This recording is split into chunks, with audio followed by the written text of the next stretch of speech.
Good afternoon, dear students. Today we will discuss about the oogenesis. What is oogenesis? Formation of ova from the primordial germ cell is known as oogenesis. What is oogenesis? Formation of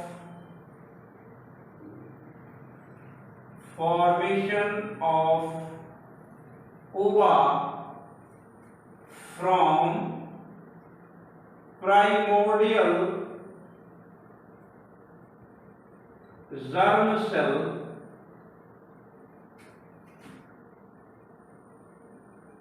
of ovary is known as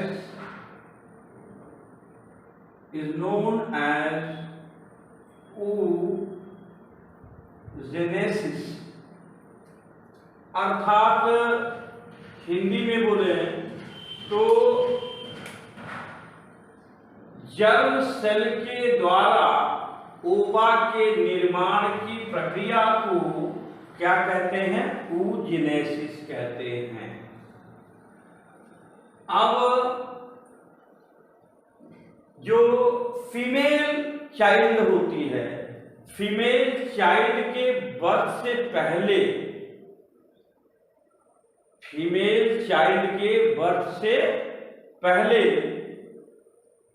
जो इनकी germ cell होती है ovary की, वो multiply करती है। अर्थात multiplication division अर्थात माइटोसिस की जो प्रोसेसिंग होती है वो जन्म से पहले ही हो जाती है। उसके परिणाम स्वरूप क्या होगा? एज ए रिजल्ट कि बहुत सारी ऊगोनियम बन जाती हैं और बहुत सारी ऊगोनियम बाद में नष्ट भी हो जाती हैं, जिसके कारण कुछ ही ऊगोनियम बच जाती हैं। वो होती हैं लगभग 60,000 से 80,000 की संख्या में होती हैं। आफ्टर बर्थ गर्भ के केस जो गर्भ होती है बर्थ के बाद उनमें पुनः ऊगोनियम का फॉर्मेशन नहीं होता। अर्थात ये कह सकते हैं हम कि मल्टीप्लिकेशन फेज नहीं आती है। एक बार जन्म से पहले जितना भी ऊगोनियम बन जाएगा वही ऊगोनियम आगे चल करके परिपक्व होकर के एक निश्चित समय तक ही ओवा का फॉर्मेशन करेगा। तो आइए देखते हैं कैसे इसकी शुरुआत होती है। अपने पास ये इसको मैं मान लूं, ये जो रेड वाला पोर्शन दिखाया मैंने थोड़ा से, ये क्या मान लिया जाए? ये है आपका जर्म प्राइमोर्डियल सेल या फिर primordial germ cell. Primordial germ cell है ये। अब प्राइमोर्डियल जर्म सेल को हमने बताया कि बर्थ से पहले इसमें माइटोसिस होगी। क्या होगी? माइटोसिस होगी। डिवीजन कौन सा होगा इनमें? माइटोसिस। तो माइटोसिस होता है। इस माइटोसिस के रिजल्ट में क्या मिलेगा? यहां पर कि ऊगोनियम बनता है। बहुत सारे ऊगोनियम बन जाएंगे, जो कि ये केस क्या होती है? ये होती है बर्थ से पहले। ये बिल्कुल क्लस्टर के रूप में रहते तो ना, लेकिन एक जगह इकट्ठा रहते हैं, एक जगह पर ये क्या करेंगे? इकट्ठे रहेंगे। अब इसे हम क्या कहेंगे? ऊगोनियम बोलते हैं। इसको क्या बोलेंगे? ऊगोनियम। अब यह ऊगोनियम डेवलपमेंट के फेज में जाती है। जिसको हम कहते हैं ग्रोथ फेज। ग्रोथ फेज के दौरान कोई एक ओगोनियम ये साइज में इसके वृद्धि होगी, साइज में वृद्धि होने के साथ साथ इसके चारों तरफ से एक लेयर की कवरिंग हो जाती है, जिसको हम फॉलिकल्स कहते हैं। तो अब यहां पर अपने पास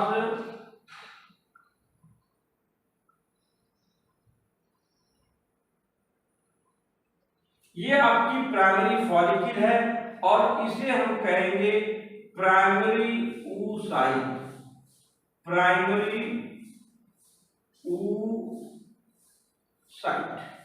और इसे और क्या कहेंगे, प्राइमरी फॉलिकल भी बोलेंगे इसे, प्राइमरी फॉलिकल। तो देखिए जो oogonia है यह भी क्या है, 2n है, और प्राइमरी oocyte क्या है, ये भी क्या है, 2n है। अब केस क्या होगा कि ये जो प्राइमरी oocyte है इसमें पहला मियोटिक डिवीजन स्टार्ट होता है। फर्स्ट मियोटिक डिवीजन स्टार्ट होगा किसमें, इस प्राइमरी oocyte में। तो यहां हमको लिख देना चाहिए क्या कि ये है meiotic, first meiotic division, first meiotic division start, but arrested in prophase first. Start तो हो जाएगा लेकिन क्या होगा कि प्रोफेज फर्स्ट में अरेस्ट होता, सस्पेंडेड होता वहीं पर, बट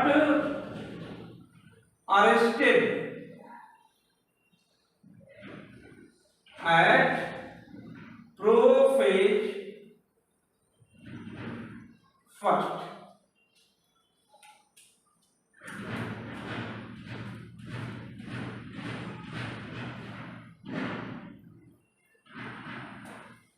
सॉरी,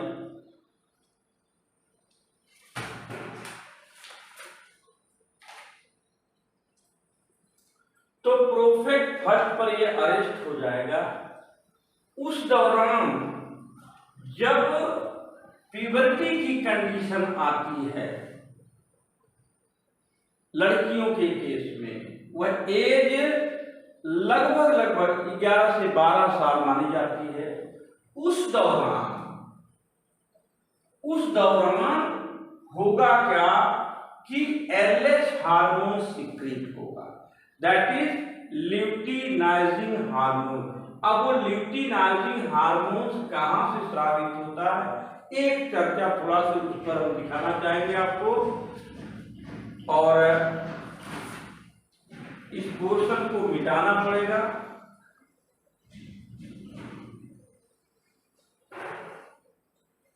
यहां पर क्या है, ये आपका क्या है, ये हाइपोथैलेमस है और ये वाला पोर्शन पिट्यूटरी है। तो हाइपोथैलेमस से यहां पर न्यूक्लियाई कुछ होते हैं दो तरह के, उनसे क्या होगा कि GnRH हार्मोन सीक्रेट करेगा, GnRH। अब यह GnRH हार्मोन जो होगा वह एंटीरियर पिट्यूटरी इस पर एक्शन लेगा, इस पर एक्शन करेगा, इस पर एंटीरियर पिट्यूटरी पर। तो उसके रिस्पांस में एंटीरियर पिट्यूटरी क्या करेगी कि वह LH हार्मोन और FSH हार्मोन का सीक्रेशन करती है। यही LH हार्मोन कब सीक्रेट होगा, जब प्यूबर्टी की कंडीशन आती है, अर्थात 10 से 12 साल की जब लड़कियों में एज आती है उसी दौरान यह ल्यूटिनाइजिंग हार्मोन स्रावित होगा। जैसे ही ल्यूटिनाइजिंग हार्मोन सीक्रेट होगा तो ये मियोटिक डिवीजन फर्स्ट जो है वो कंप्लीट होता है और ये प्राइमरी oocyte से दो चीजें निकलती हैं, एक बनेगी आपका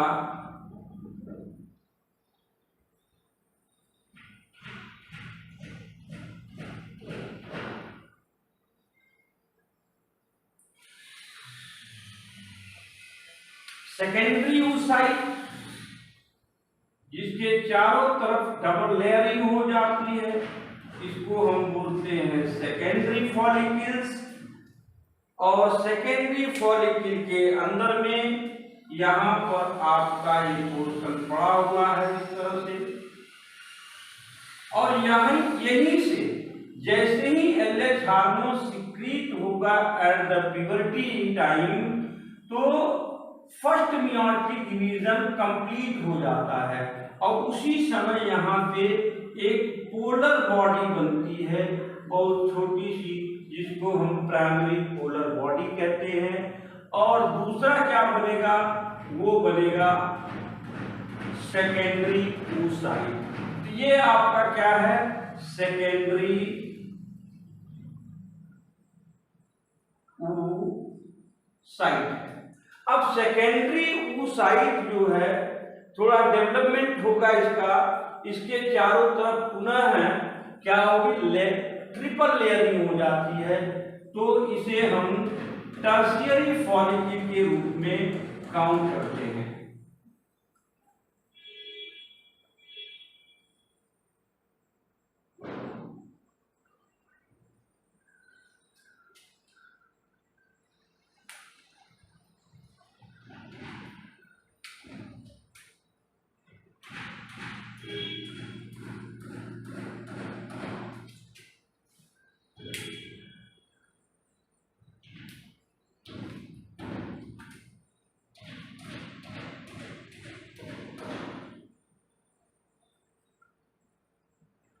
जिसको थीका इंटरना, थीका एक्सटर्ना इस नाम से जाना जाता है। अब इसे हम कहते हैं टर्शियरी फॉलिकल, या इसका नाम और देते हैं ग्राइफियल फॉलिकल। इसी टर्शियरी फॉलिकल को हम क्या कहते हैं, ग्राइफियल फॉलिकल बोलते हैं। क्या बोलेंगे इसे हम, ग्राइफियल फॉलिकल बोलते हैं। अब ग्राइफियल फॉलिकल जब बन जाती है, इसमें सेकेंडरी oocyte जो है, सेकेंडरी oocyte इसके चारों तरफ भी जो है लेयर बन जाती है एक,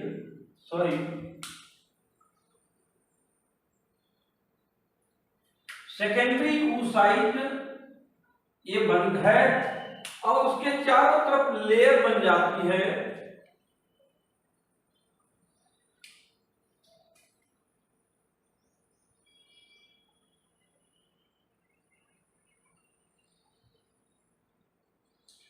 रेड वाला पोर्शन को मैं दिखा रहा हूं, इस लेयर को जो सेकेंडरी oocyte के चारों तरफ होती है उसको कहते हैं हम जोना पेल्यूसिडा। उस लेयर को बोलते हैं जोना पेल्यूसिडा। अभी तक ये पोर्शन आपने देखा कि जैसे ही प्राइमरी oocyte में फर्स्ट मेयोटिक डिवीजन स्टार्ट होता है, बट वो अरेस्ट हो जाता प्रोफेज फर्स्ट में, और जैसे ही वहां पर क्या आएगा, ल्यूटिनाइजिंग हार्मोन का सिक्रीशन बढ़ेगा। LH जैसे ही यहां आएगा तो इसका फर्स्ट मेयोटिक डिवीजन कंप्लीट होगा, जिसमें कि एक सेकेंडरी oocyte बनेगी और उसके बाद एक प्राइमरी पोलर बॉडी बनती है। मतलब इसको हम फर्स्ट पोलर बॉडी कह सकते हैं, पोलर बॉडी। अब ये जो सेकेंडरी oocyte है उसके चारों तरफ पुनः लेयरिंग हो जाती है, ट्रिपल लेयरिंग, जिसको हम टर्शियरी फॉलिकल के नाम से भी जानते हैं, या फिर उसे हम ग्राइफियल फॉलिकल भी कहते हैं। उसी ग्राइफियल फॉलिकल के अंदर जो मेन पोर्ट न्यूक्लियस है, जो ओवर में जो सेकेंडरी oocytes है, सेकेंडरी oocyte मेनली जो है उसके चारों तरफ एक लेयरिंग बन जाती है, जिसे हम कहते हैं जोना पेल्यूसिडा। और ये जो बीच में खाली जगह दिख रही है इसको बोलते हैं एंट्रम, इसको बोलते हैं हम एंट्रम बोलते हैं। इसी दौरान ये लगभग बिल्कुल आ जाती है फिम्बरी के पास में। इस डेवलपमेंट तक जो सेकेंडरी oocyte है वो कहाँ आ जाती है? फिम्बरी। ये आपका स्ट्रक्चर फैलोपियन ट्यूब का स्ट्रक्चर है, this is known as fimbriae. अब इस फिम्बरी के पास जैसे ही ये पहुंचती है तो यहां पर होगा क्या कि ये जो ग्राफियन फॉलिकल से जो ओवा है वो बाहर रिलीज हो जाएगा। वो बाहर क्या होगा? रिलीज हो जाएगा। ये वो आ गया आपके पास ये। इसको अब ये क्या है? आपका सेकेंडरी oocyte है, सेकेंडरी oocyte। अब यहां पर कुछ चीजें खाली हो गई, ठीक है। अब जैसे इसको हटा दिया जाए, इस पोर्शन को भी मैं हटा रहा हूं, ये सब रहेंगे, लेकिन जगह न होने की वजह से डिटेल दिखाने के लिए मैं ये कर रहा हूं।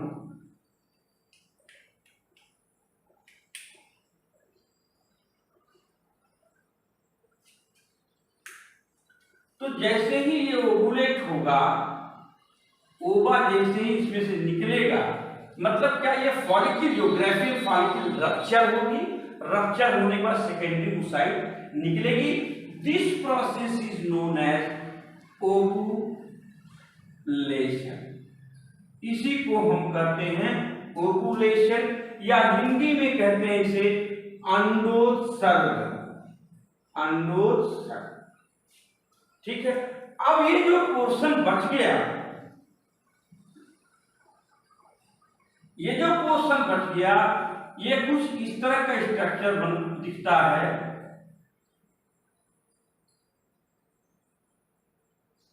इसको हम बोलते हैं कार्पस लूटियम।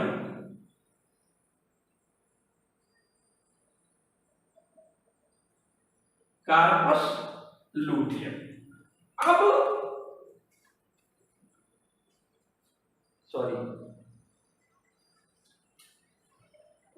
ये जब ओवुलेशन हो गया तो फिम्बरी के माध्यम से ये फिर आगे की ओर कहां बढ़ेगा? फैलोपियन ट्यूब में। अब ये आ गया फैलोपियन ट्यूब में आ गया, फैलोपियन ट्यूब में आ गया।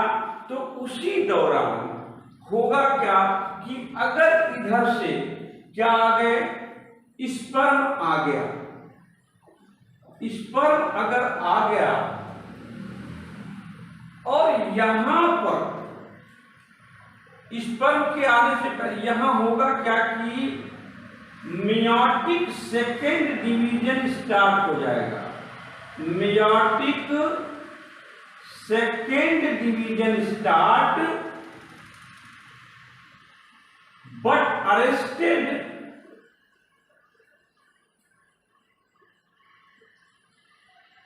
At metaphase second. Metaphase second पर अरेस्ट हो जाएगा।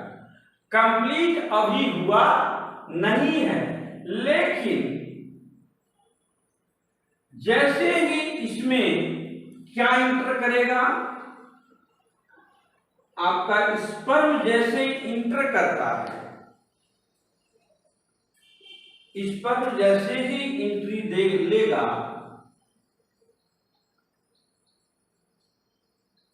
तो स्पर्म एंट्री तो लेगा। अब स्पर्म एंट्री लेने के बाद कंडीशन क्या आएगी? इसमें दो तरह के न्यूक्लियस दिखेंगे, एक स्पर्म का दिखेगा, एक किसका दिखेगा? स्वयं ओवा का दिखेगा। अब होगा क्या कि यदि ये दोनों ये एंट्री करेगा, अब जाकर के यहां से कंप्लीट होगा डिवीजन, तो एक और दूसरा पोलर बॉडी निकलेगी। यहीं पर मेयोटिक डिवीजन सेकेंड जो है वो कंप्लीट होता है। तो ये सेकेंड पोलर बॉडी है। क्या है ये?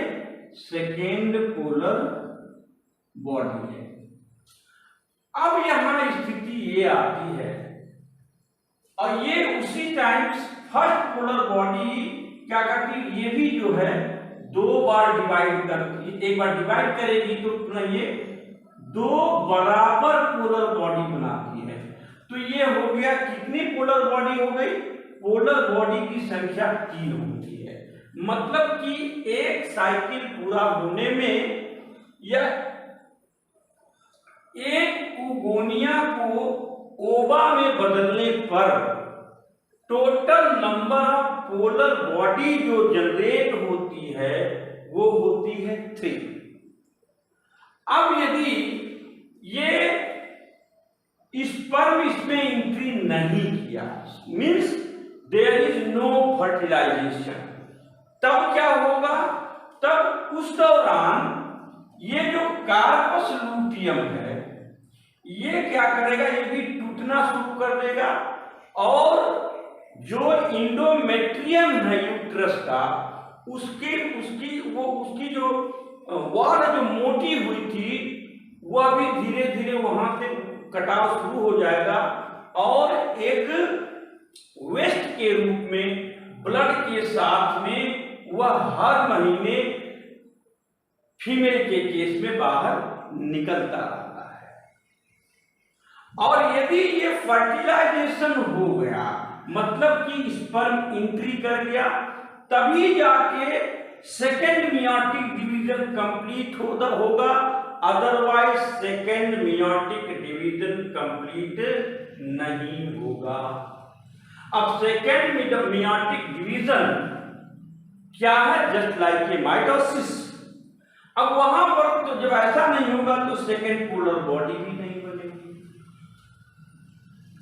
सेकेंड पोलर बॉडी नहीं बनेगी। तो अब ये क्या होगा, आगे जाकर के ये दोनों इसके न्यूक्लियस कंफ्यूज कर गए तो इसका मतलब ये क्या हो गया, 2n, दैट इज जाइगोट। अब जाइगोट बन गया अगर, तो जाइगोट बनने से पहले ही उस समय जो luteinizing hormone FSH hormone secrete होता है, उसी दौरान एस्ट्रोजन हार्मोन भी सिक्रीट होता है और प्रोजेस्टेरॉन हार्मोन भी सिक्रीट होता है।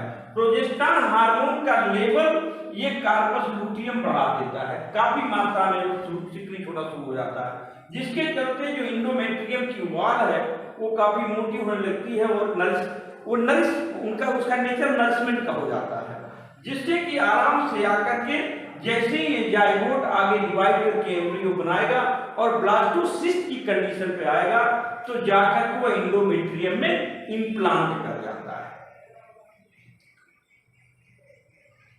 तो ओके गाइस, आज तक अभी तक के लिए इतना ही।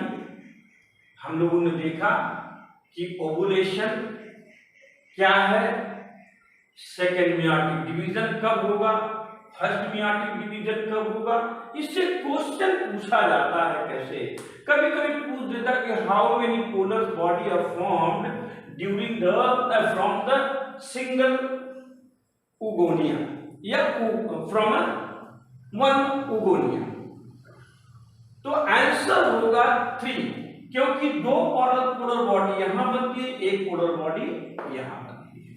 फिर कभी कभी क्वेश्चन पूछता है कि second meiotic division completed after fertilisation, before fertilisation या फिर after entering after penetration of sperm into the ओवा।